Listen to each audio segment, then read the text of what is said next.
बिस्मिल्लाहिर्रहमानिर्रहीम, अस्सलाम वालेकुम। Welcome to Alham dynamic world. मेरा नाम फरहान इकराम है और हम फर्स्ट ईयर का चैप्टर नंबर 10 जो है ना उसको हम स्टडी कर रहे थे। तो हमने लास्ट टाइम एस्ट्रोनॉमिकल टेलीस्कोप के बारे में पढ़ा था और आज हम उसे नेक्स्ट टॉपिक जिसका नाम है स्पेक्ट्रोमीटर उसको पढ़ेंगे। ठीक है जी। स्पेक्ट्रोमीटर आप खुद ही अंदाज़ा लगा सकते हैं कहाँ से निकला है ये वर्ड स्पेक्ट्रो। ठीक है, स्पेक्ट्रो क्या होता है? स्पेक्ट्रम। आपने कहाँ देखा है स्पेक्ट्रम? जो आपने नॉर्मली देखा होगा, एक रेनबो आपने देखी हो जो बारिश के बाद आती है। ठीक है, वो बेसिकली क्या है? कम्बिनेशन ऑफ कलर्स है, डिफरेंट कलर्स। ठीक है जी, तो वो क्या है? स्पेक्ट्रम। तो यहाँ पे स्पेक्ट्रोमीटर क्या करता है? ये एक ऑप्टिकल डिवाइस। ठीक है जी, हम ऑप्टिकल डिवाइसेस पढ़ रहे थे। तो ऑप्टिकल डिवाइस ये भी क्या है? ऑप्टिकल डिवाइस है। क्या करती है ये? जो लाइट आ रही है फ्रॉम डिफरेंट सोर्सेज, उसका जो स्पेक्ट्रा बनता है, उसका जो स्पेक्ट्रम बन रहा है, उसका जो पैटर्न बन रहा है, उसको हम क्या कर सकते हैं? स्टडी कर सकते हैं बाय स्पेक्ट्रोमीटर। ठीक है जी। स्पेक्ट्रोमीटर क्या होता है कि इससे आप क्या कर सकते हो? स्पेक्ट्रम को स्टडी कर सकते हो। किसके? Different sources of light, different lights के, डिफरेंट कॉम्बिनेशन ऑफ कलर्स के। ठीक है बेटा जी। तो ये तो आपका पहला यूज यहाँ पे हो गया कि आप इससे क्या कर सकते हो? स्पेक्ट्रा स्टडी कर सकते हो। बाकी जो यूजेस हैं वो क्या लिखे हैं? आप इससे रिफ्रैक्टिव इंडेक्स जो है ना वो फाइंड कर सकते हो, एन ऑफ अ मटेरियल। ठीक है, जिसे रिप्रेजेंट किया जाता है इनसे। रिफ्रैक्टिव इंडेक्स आप फाइंड कर सकते हो। फिर आप क्या कर सकते हो? वेवलेंथ फाइंड कर सकते हो। किसकी? उस लाइट की जिसको आप स्टडी कर। ठीक है जी।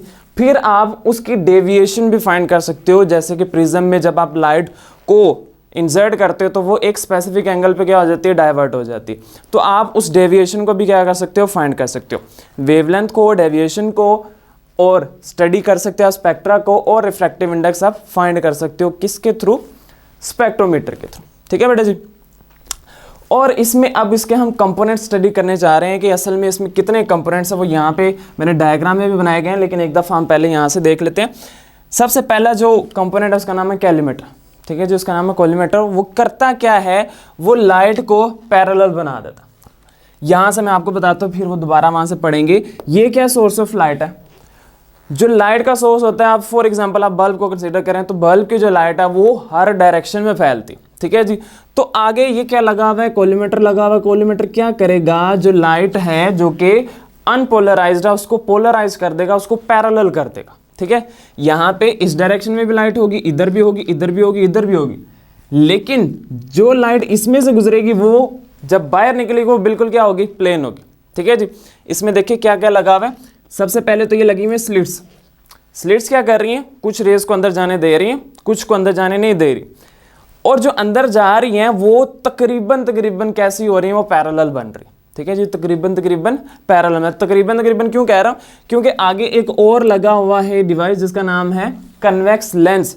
वो कन्वेक्स लेंस क्या करेगा? वो जो लाइट रेस जो थोड़ी सी पहले जो मतलब कह लें कि थोड़ी पैरेलल हुई थी, अब वो बिल्कुल पैरेलल हो जाएंगी जब वो कहाँ से गुजरेंगी? इस कन्वेक्स लेंस के थ्रू।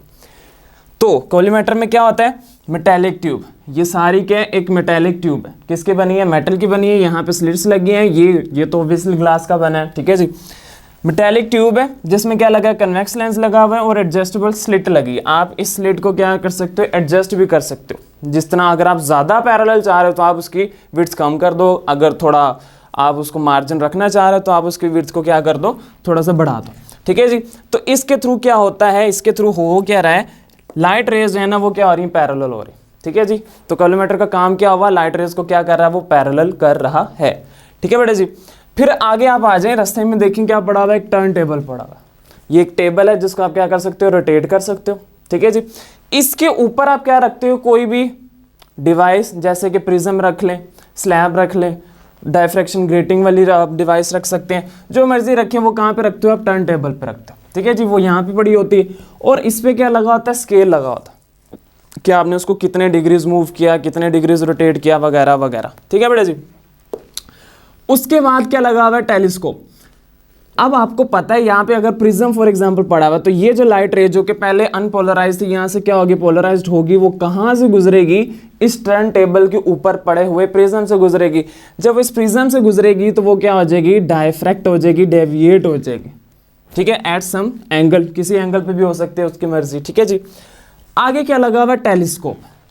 टेलीस्कोप क्या कर रहा है, टेलीस्कोप वो जो लाइट डाइफ्रैक्ट हो के आई है, रिफ्रैक्ट हो के आई है, यानी कि कह लें कि किसी भी तरह उसमें जो चेंजिंग आई है उस लाइट को वो क्या करेगा, कलेक्ट करेगा, उसको कलेक्ट करके कहाँ पहुंचा देगा, आई पे पहुंचा देगा, जहां पे आप उसे क्या कर सकते हो, देख सकते हो। ठीक है जी।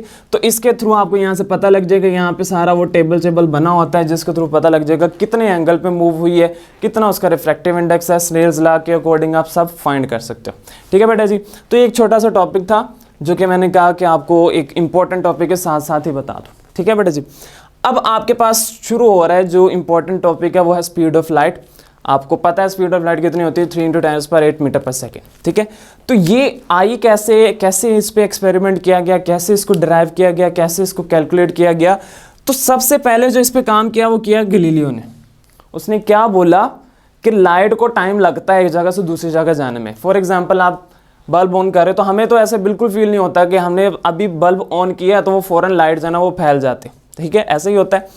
तो इसका मतलब क्या हुआ, लाइट जो है ना हमें तो ऐसा लग रहा है कि वो बिल्कुल पहले से ही वहाँ पे मौजूद है, लेकिन फिर भी क्या होता है, थोड़ा सा वो टाइम लेती है। ठीक है जी, वो टाइम लेती है। गैलीलियो ने बोला कि लाइट क्या करती है, टाइम लेती है। ठीक है जी। इसी उसने बस आइडिया पेश किया। फिर आगे किसने काम किया, माइकलसन ने काम किया। वो क्या किया, उसने एक ऐसा डेरिवेशन, ऐसा एक्सपेरिमेंट कर दिया जिससे वो क्या हुआ, थोड़ा सा करीब, जो कि actual value of the speed of light है ना, उसके क्या होगी, करीब वैल्यू आ गई उसकी। ठीक है जी, वो एंड में आपको बताऊंगा मैं। तो उसने क्या किया, उसके पास ना कुछ इक्विपमेंट्स थे। एक उसके पास था रोटेटिंग मिरर। ठीक है, जो यहाँ पे मैं बताऊंगा बाद में। ये क्या है, रोटेटिंग मिरर है, और यहाँ पे क्या है, ये प्लेन मिरर है। ठीक है जी। रोटेटिंग मिरर क्या कर सकता है, रोटेट कर सकता है, प्लेन मिरर अपनी जगह पे रहेगा। और ये क्या है, ये है पहाड़। उसने असल में एक्सपेरिमेंट जो किया, कहाँ पे किया, 2 पहाड़ों के दरमियान। एक पहाड़ कहीं दूर मौजूद है, दूसरा पहाड़ कहीं और मौजूद है। एक पहाड़ के ऊपर क्या लगा दिया उसने, रोटेटिंग मिरर। असल में वो मिरर था, उसके नीचे वो मोटर लगा दी, शाफ्ट लगा दी, जिसकी वजह से वो रोटेट होना शुरू हो गया। ठीक है जी। वो रोटेटिंग मिरर लगा दिया, और यहाँ पे क्या था, प्लेन मिरर। और दोनों का जो गैप है ना, ठीक है, किसका, प्लेन मिरर का और जो रोटेटिंग मिरर का गैप है, वो उसने फाइंड कर लिया बाय सम एक्यूरेट मेथड। ठीक है जी। तो इसी को एक्सप्लेन करूंगा मैं इस डायग्राम में।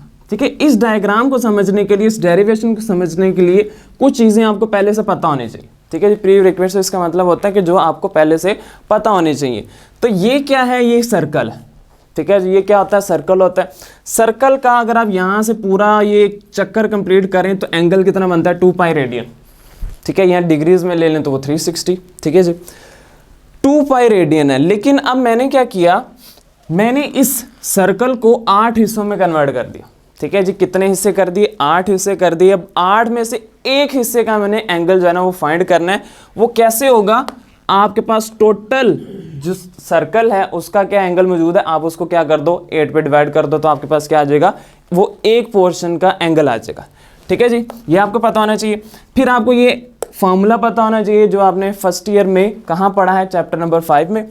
और ये वाला फॉर्मूला भी पता होना चाहिए जो कि सेम चैप्टर में आपने पढ़ा है। अब हम इस डायग्राम की तरफ आने लगे। जो यहाँ पे मैं आपको बता रहा हूँ रोटेटिंग मिरर, वो असल में इस शेप का है। ठीक है जी, वो उसकी शेप इस तरह है। ये क्या कर सकता है, ये रोटेट हो सकता है। ठीक है, किसी भी डायरेक्शन में उसकी मर्जी। यहाँ पे नीचे क्या लगाई थी उसने, एक मोटर लगाई थी बहुत पावरफुल, जो उसको क्या कर रही है, रोटेट करा रही है विद सम हाई स्पीड। ठीक है जी, हाई रोटेटिंग स्पीड यानी कि एंगुलर स्पीड से। रोटेटिंग मिरर है। यहाँ पे क्या मौजूद है, प्लेन मिरर। दरमियान में क्या है, डिस्टेंस है d, जो कि मैंने यहाँ पे ड्रा किया। ठीक है, आपको अभी ये थोड़ा साइड पे लग रहा है, असल में ये बिल्कुल सीधी लाइन भी आप कंसीडर करें ना तो कोई मसला नहीं। ठीक है जी, ये d ही बनता है। अच्छा जी, तो आपके पास ये जो मिरर है इसकी हैं 8 साइडें। ठीक है जी, ये 1 2 3, इधर 4, पीछे 5, सबसे पीछे 6, फिर 7, फिर 8। ठीक है, और यहाँ पे क्या है, सिंपल मिरर है, इसमें कोई मतलब आपने उसको मूव भी नहीं करना ही बन के। ये क्या है, आपके पास सोर्स ऑफ लाइट है। ये लाइट का जो सोर्स है, इससे जो लाइट निकल रही है वो इस फेस नंबर 1 पे जा रही है। यहाँ से क्या होगी, रिफ्लेक्ट होगी, मिरर का काम ही है। यहाँ पे आएगी वो दोबारा दूसरे मिरर पे आएगी, वहाँ से भी क्या होगी, रिफ्लेक्ट होगी। अब फिर कहाँ चली जाएगी, फेस नंबर 3 पे जाएगी, और वहाँ से भी रिफ्लेक्ट होकर कहाँ पहुँचेगी, आई पे, यानी टेलीस्कोप पे। टेलीस्कोप के थ्रू आपके कहाँ पहुँचेंगी, आई पे पहुँचेगी, यानी टेलीस्कोप में से गुजरेगी। ठीक है, अब उसने क्या किया, ये थी उसकी नॉर्मल एडजस्टमेंट के मतलब अभी उसने कोई इसको रोटेट भी नहीं कराया, ठीक है, ये तब की बात हो रही है जब ये स्टिल है। अब आहिस्ता आहिस्ता ना उसने इसको रोटेट कराना शुरू कर दिया। जब इसने इसको रोटेट कराया तो जो लाइट यहाँ पे पहुँच रही थी ना पहले, अब नहीं पहुँच रही थी वो, यानी कहीं और आगे निकल गई या पीछे निकल गई, जो भी हुआ, लेकिन इस टेलीस्कोप तक नहीं पहुँची। अब हमने क्या करना है, असल में जो लाइट है उसको यहाँ तक पहुँचाना है, ठीक है। उसको कैसे पहुँचाना है, आपने लाइट को यहाँ तक कैसे पहुँचाना है, उसके लिए आपको टाइम यानी उसको सिंक्रोनाइज करना पड़ेगा। किसको? जितना टाइम इस लाइट को ये 1 से m और m से 3, यानी आप इसको देख लें a को, क्योंकि 1 2 3 थोड़ी देर बाद चेंज भी हो जाएंगे। a से कहाँ जाएगा, m से, ठीक है, और m से फिर कहाँ जाएगा, b तक। a से m और फिर b, ये कौन सा होगा, a m से b, ये होगा लीनियर लाइट, ठीक है। लीनियर का जो है ना, लीनियर लाइट जो मूव कर रही है ना, उसका ये टाइम है। जितना टाइम इसको यहाँ से यहाँ और यहाँ से यहाँ तक लगेगा, उतना ही टाइम भला किसको लगना चाहिए, इस फेज 2 को फेज 1 की जगह लेने के लिए, या इस तरह कह लें ये फेज 3 को फेज 2 की जगह लेने के लिए, ठीक है जी। दोबारा से देखें, अब आपने इसको क्या कर दिया, रोटेट कर दिया, लेकिन रोटेट करने के बाद क्या हो रहा है, यहाँ पे कुछ दिख नहीं रहा, ठीक है। उसके लिए आपने टाइम को क्या करना है, सेम करना है। टाइम को सेम कैसे किया, जितना टाइम यहाँ से लाइट को यहाँ तक पहुँचने में लग रहा है, उतना टाइम इस फेज 2 को फेज 1 तक आने में लगना चाहिए, यानी ये इस तरह रोटेट होनी चाहिए, ठीक है। वो दोनों टाइम सेम होंगे तब जाके आपको क्या दिखेगा, टेलीस्कोप के थ्रू आपको जो लाइट होगी वो दिखेगी, यानी इवन के आपको लाइट सोर्स जो है ना वो दिख रहा होगा, ठीक है जी। तो ये मैंने 2 केसेस लिखे हैं, एक रोटेशन वाला केस है, एक लीनियर, यानी दोनों के हमने क्या करने, टाइम फाइंड करने और दोनों को फिर क्या कर देना, इक्वल। बिल्कुल सिंपल काम है।